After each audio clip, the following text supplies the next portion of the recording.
All right, so we got Mr. Aaron Ace, Mr. OOWWEE, stopping by. So let's get started on how you got started. When did you get into the bully game or the industry? When did you begin? Shit, it started as a childhood, When I got to a certain age to have dogs, I found out my real father used to keep pit bulls with him. So, Okay. when I found that out, I just always got them, found them. It was either stole them or kept Right. stray dogs. It was Okay. just... So you're getting dogs off the street? Yeah, as a kid, then further along, as I go, then I found out about the paperwork and all Right. that stuff. And then that's when I actually really got into it once I found out about it, just keep going, stay out of trouble, because Right. keep you out of trouble, I get sidetracked real quick, I got you, okay.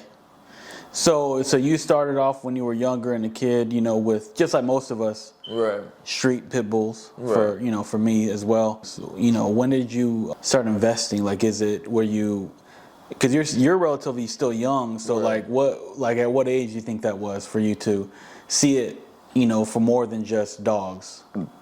About 22, I went to my first show. Yeah, and I seen everybody was doing their own little thing, had booths up, and one of my partners I was with, he was like, "Hey, we gonna get us one of those," and that we just kept at it, and he passed, and I just kept going with the dog shit, so. Right.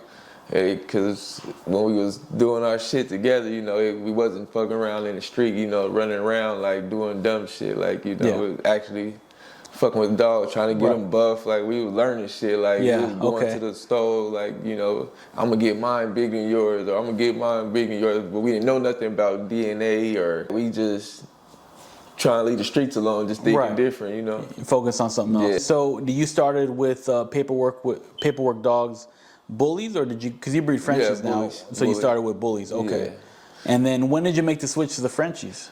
When I had to move to an apartment, so I had to figure it out. You can't have too many bullies in an apartment. That breed, they gonna shut that down. That's true. Apartment, they shutting that down. So the Frenchies, everybody love Frenchies. So I was like, 5 Frenchie, 4 Frenchie, you can fit those in an apartment easy. So that's when I converted over, so I can a little less space. So how far or how long after your first bully did you go into Frenchies? Was it a couple of years, or did you kind of just jump into it? It was a while, and I was doing a little side deal, and I seen a Frenchie in their backyard, and I was like, "Hey, how much I want for the dog?"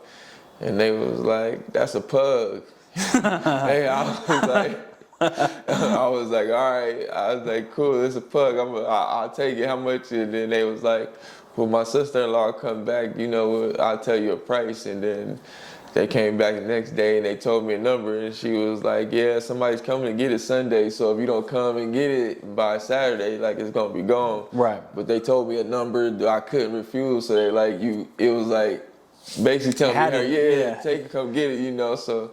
That was my first little Frenchie with papers, though, so that was my first litter, too. I tried 2 years, bro, trying to get a litter at that dog. So was it a pug or was it a Frenchie? No, it was a Frenchie. It was a real Frenchie. And you thought it was a pug? No, they said it was a pug. They didn't really know, so the sister-in-law just put it over there, so the people where it was at, they didn't really know about the dog. Oh, so they thought it was a pug. I got you, okay. Hey, the only thing bad about that, bro, when I took the dog, I watched the kids cry they didn't want the dog. Hey, I swear that was hey, I think that was the hurtful thing right there. See the kids cry, why you selling our dog? Hey, I ain't got nothing to do with it. They're gonna see you in public one day, that's the dude that took my fucking dog. Yeah, I ain't never gonna forget that, bro. That shit play over. That shit was hurtful. Damn, I wish I could have gave a puppy out there, but they moved out the house and everything. So, oh, okay. Yeah. All right. Cause you have a litter of fluffies on the ground right now, right? Congratulations on that. I appreciate it. So how far into your Frenchie? This is my actually second litter. So it's your second litter? Second litter that I actually had the whelp and all that. Okay. So in your career in breeding, how many years did you did it? Are you in right now with Frenchies? Free, just 2. 2 years in it, and you already got a litter of fluffies. Yeah. Okay. Yeah. So tell me a little bit about that. Why did you just start to go towards the fluffy route? Oh man, it was just a different market, you know. I just try to stay afloat with everybody. So, you know, I got a couple carriers and I got, you know, a fluffy. So I was like, let me stay, you know, a little bit with everybody. So let me go ahead and get a fluffy. Like, I got blessed with a fluffy too. So okay. So I got one already. I just got them put up, you know. I got blessed for sharing, like, you know what I do, sharing, bro. Yeah. Oh, that's right. I got blessed on Father's Day actually. Oh, for that. nice. So, okay. And then, you know, like I got him over there, so like I can put them together and do my own shit, like, you know, okay. do all in-house for a little bit, you know, to see what it feel like, you know. But like I'm more a promoter, bro. So like, right. But the breeding, you know, it's in there. I be telling people like, bro, I'm a promoter. Like I just do the breeding, just, you know, have fun with y'all, you know. Right. But I like to you know, this platform is, you know, is for breeders, but you're in the breeding industry, whether right. you have a litter or not. Right. Your platform that you have as a promoter, and you promote a lot of breeders, you know, right. and I think it's a good thing. And and like I said, we're gonna talk about it. So let's start on how did you begin with that? Like, why do you do that? Why do you share so many people's products or their animals, their products that they sell, or, you know, stud cert? Like, why do you do it? Shit, everybody don't got a platform. Okay. So like, you know, like once I, you know, figured out the streets too, like I put that in there. Like, bro was like, bro, why you don't go do this to, you know, everybody? I was like, damn, you right.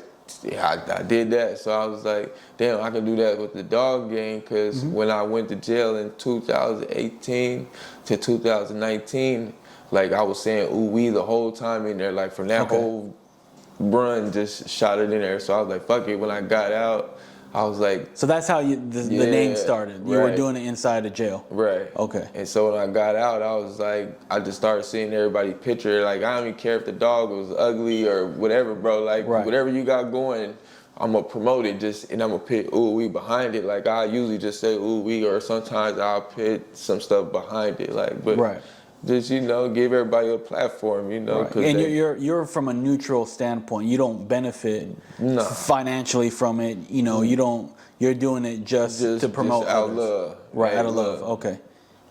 Which a lot of people don't have in this industry. You know, a lot of hatred, a lot of jealousy. I even do out of state. Like, I don't even care if you don't live here. I'm going to share. Like, you post it, I'm going to share. Like, you know. I don't be trying to get nobody's business, but if it's something negative, hey, I may share it here and there because it don't got nothing to do with me, you know.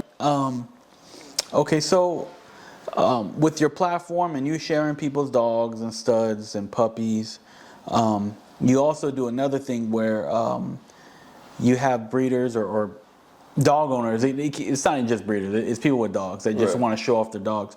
They go to you and at your place of work. So, you know, explain that. Explain what you do a little bit on that side. You know, I have a lot of people, you know, 2, 3, if I can't get more than that, come up there and stack their dogs up, you know, give them, you know, because, like, it was hot for a minute, like, out here, and the weather was hot, and, you know, no shows, nobody wasn't doing nothing, so I was like, let me see if I can get somebody to come up here to Denny's. Like I told you, everybody, I'm cool with everybody. I don't got no problems. No, I keep it cool. So, like, you know, I started getting people to come up there, or sometimes I even go to their house if you know, I'm in the area. Like, hey, let me stack your dog up real quick. You know, give their dog a look. You know, somebody may got a nice dog over there, but he ain't got no platform. So, like I said, with the motion I got, if I come over there, boom, you got like 20 likes already. Nobody knew who you was. You got a few fan requests, you know. Right. Hey, let me use your dog. How'd you hear about it? OOWWEE shared it, and, you know, I want to, it's that easy. Like, take a picture with the dog, bro. Like, I don't charge nobody, like, free, bro. Like, a free promotion. Yeah, if you want to come give me a couple dollars, I ain't going to turn it down. You know, you want to bless you, I'm going to take it. But as far as everything, bro, it's free, bro. Like, share, it's free. Some people put their pictures up there, you can't share it. So sometimes, like, fuck it, I steal the picture real quick and then I reshare it, you know. Still giving the same love, even though they didn't know how to make it to where you can share, or probably they didn't want nobody to share it. I still share that shit. I hear you. Okay. So how long have you been doing that? How long have people been going to your employer or to where you work and bringing their dogs for you to put the hands on, to have you the face behind the dog? Like how long you been doing that? 4 years. 4 years. Okay. I actually really started. I was doing a 1-arm challenge. Like I was just going around. Okay, I remember that. That's what I started. I was like, I ain't gonna pick up no heavy dog, bro. So you bring the just with our stack. With the XL coming to you. Some people still come. Like some dogs, like I'll be like, bro, I ain't that big, so I'll be like, yeah, I feel it. Like it's heavy. Like come on, let's get the picture. They want to get the ride. Like bro, let's get this out of the way. Like. But I started with the 1 arm, then it turned over to stacking it up. I ain't good at stacking it, but I still get your dog the best as I can to get you that look you need. Right. Okay. That's it. So in the 4 years, how many dogs do you think have came to you to put your hands on them? How many think you could, if you could put a number on it? I just did. I was at least about 80. 80 so far. About 80. And they're coming from all over. To Tucson to motherfucking rest in peace to Jason, a little young guy. He died. That was the first person that came to me for a 1-arm stack. He came all the way from Winslow.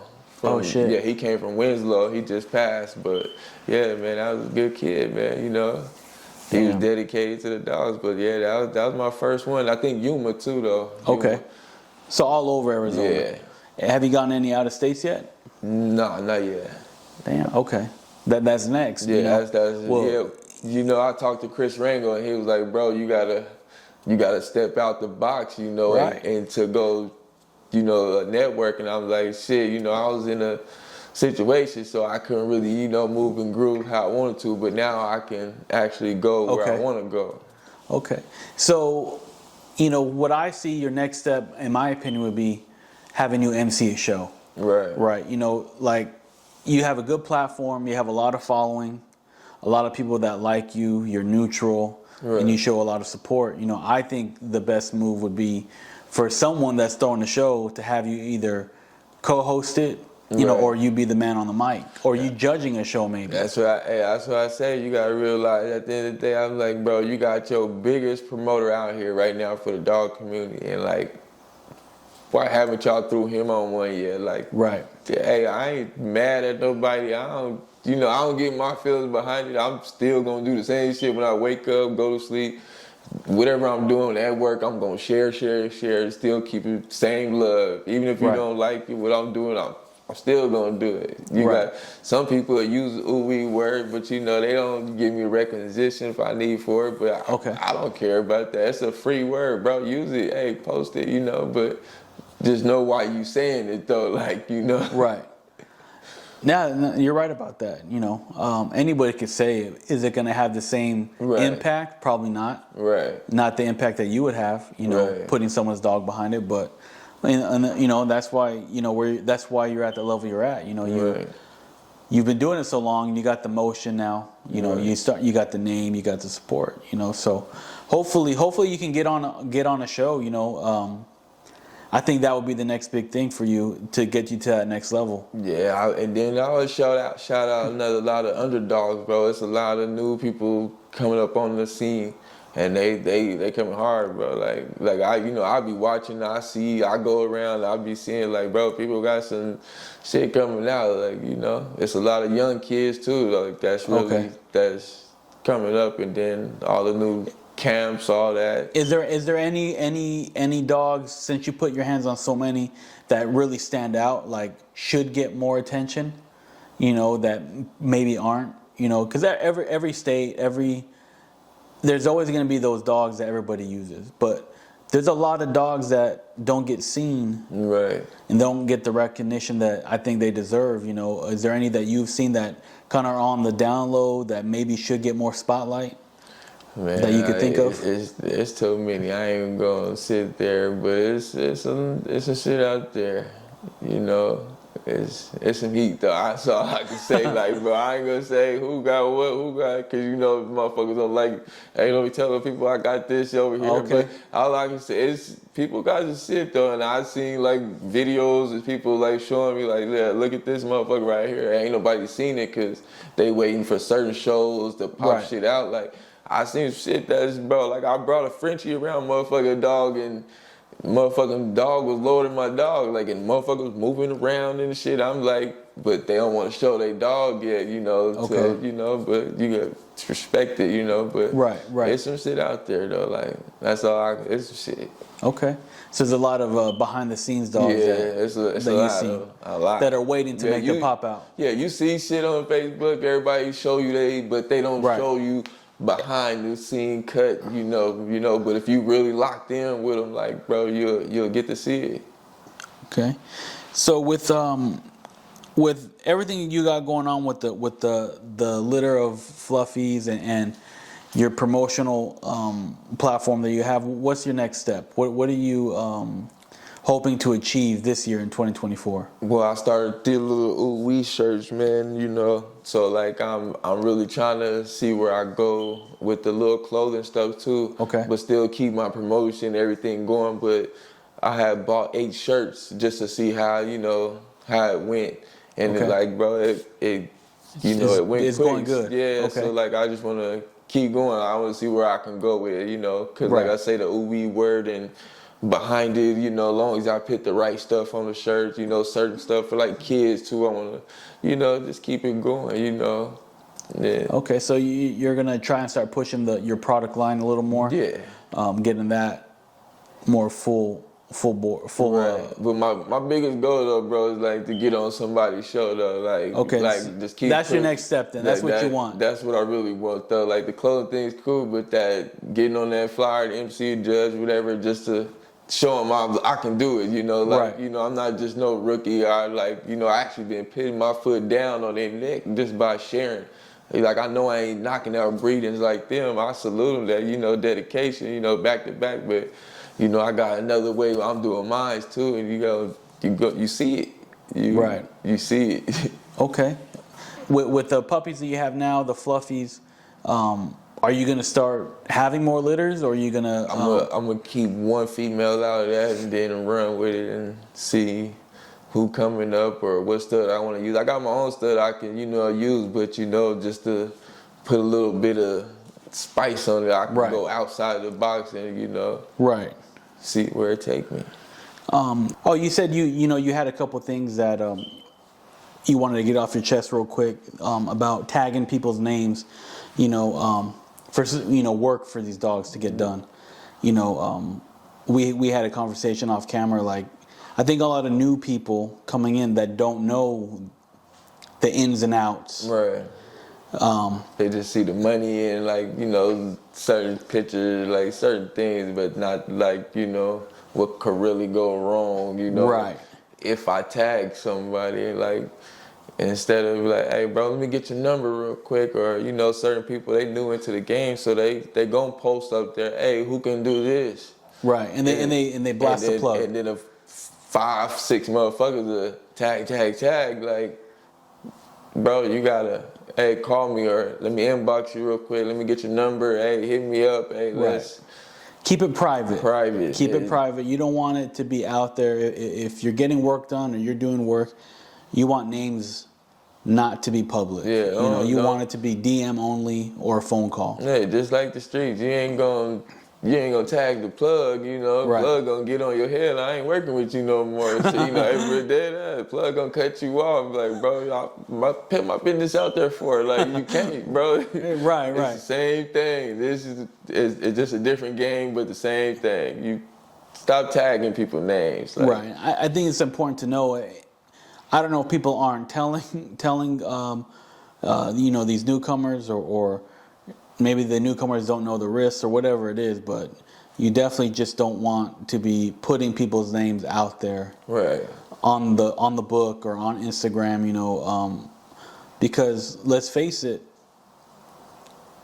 law enforcement does watch social media. Oh, definitely. So it's just another way of keeping, trying to be safe. Right. You know, and you know, no one wants anything bad to happen over these dogs. So Right. I think the best thing to do is just, you know, keep it in the DMs or get numbers and make a phone call versus putting people's names out there Right. on the book like that and tagging the plug. Hey, tagging the plug. Yeah, you don't want to do that, man. That's bad for business. That's bad for everybody. Hey, everybody hurtful, bro. Cause you know, if everybody gotta go to the right place, you know, it ain't gonna be no dog meat. Motherfucker gonna be broke like a motherfucker. Yeah. I gotta pay how much to do that? Hey, look, hey, I gotta pay that. As soon as they figure out how much they really gotta pay, when it's a different price, you know, Right. and everybody can't go, you know, to the actual store, you know, to get it done. So think twice about what you're doing, cause it Right. goes left quick. Oh yeah. It quick. It can, definitely 100%, you know, and that's not talked about a lot, but you know, maybe it needs to be, but that's why we kind of brought it up, you know, we just. Hey, that's why I was thinking like ahead too, cause you know how in the bike community, you know, like to get on the bike, like, you know, with your jacket and whatever, they go do the meetings and shit. You gotta have a big meet with different bike camps before you even rock your jacket. Like you can't just put no jacket on, you know, you got a real meet, bro. Like that shit be real with them biker boys, like shit. Hey, for real. I mean, that wouldn't be a bad idea, you know, just, you know, all these newcomers, you know, you got to meet with a couple mentors that can break the game down for you real quick. You know, it don't have to be business related, but just. Like even without the dogs, like even just like a few big camps, like the big dogs that's been here a while. Hey, set up a nice little barbecue meeting, like, hey, you know, talk some stuff over, like, you know, put some people on, like, you know, tell them like the ins and outs, you know. That's true. It would never hurt for like, hey, the big dogs are throwing a show, not about the dogs, no dogs, you know, just let's talk, you know, all the drama stuff, bro, that shit, hey, that don't do nothing for us. You know, we got kids watching out and want to be judges, MCs, and like they look up to us, so they see us arguing all the time. Like, bro, like we gotta set a different vibe for the kids, you know, because they watching now. Yeah, there is definitely. I have seen a lot of kids going to these shows, and it's cool to see, you know. But you know, things can happen at shows, and people argue now. But yeah, I guess that's with anything, you know. And then with the, you know, all the sub posting, all like talking crazy on Facebook, they be like, I can't catch him on the street nowhere. I'm gonna catch him at the dog show. So we gotta think about that too. Like people, I saw him, you know, he owed me such and such, you know, or I catch you at the dog show. Like boom, I'm gonna fight him at the dog show. But look, it's kids right there. Y'all not paying attention about the kids. See, people gotta think about that too. So like, you know, to have a nice little meeting with some older people, you know, set the next generation right, you know, like let's talk, you know, it ain't gonna hurt to talk, you know. No, you're definitely right. You know, a lot of things online can be settled in person with a conversation. Easy. You know, and I think maybe some people just don't want to do that or not, but I think it can be done. Right. You know, maybe that's something to do, something to set up next. You know, like you said, a good a meet and greet without the dogs. Yeah. You know, meet the people. Yeah. Have a chance to meet this camp, you know. Hey, like I said, barbecue grills, whatever, however y'all want to do it. But, hey, no dogs. Let's talk. You know, let's see if y'all can do something like that and vibe out and talk. Like, you know, hey, like I said, the MC, hey, everybody got something to say. You know, somebody always got something to say in this dog game. Now, why be the voice? And go up there and let's, you know, hey, you got something to say about, you know, camp, you know, your camp. Hey, let's talk. You know. Right. Something simple, bro. You know, it's easy. So how does everybody find you on social media? What are your handles? Facebook, you can catch me Aaron Ace Works. Instagram, I think it's Works Aaron. Yeah, because I lost my OOWWEE when I lost that. Okay. But yeah, Works Aaron, that's my IG. And how you can get a shirt from me is, you know, hit me up on social media or anywhere and I'll pull up, you know, and drop it off. I'm working on how to, you know, shoot it out to somebody. I got somebody in Tucson, but 2 hours, but that's a good minute, you know. But hey, look. Hey, just throw that in the mail. Yeah, I'm about to figure out how to shoot it out there. Hey, look, he just told me, hey, as soon as you get everything ready, I got me. I was like, bet, I got some shirts coming in too, so. Okay. Yeah. I have to get one of those. So they can find you on Works Aaron for Instagram, and then Aaron Ace Works on Facebook. Okay. And hit you up for any T-shirts. Hey, and I pick up, pull up, drop them off at Denny's, however you want it. Sounds good, man. Well, I appreciate you coming by and talking to me, and we'll get this posted up. I appreciate you for having me, Mr. OOWWEE.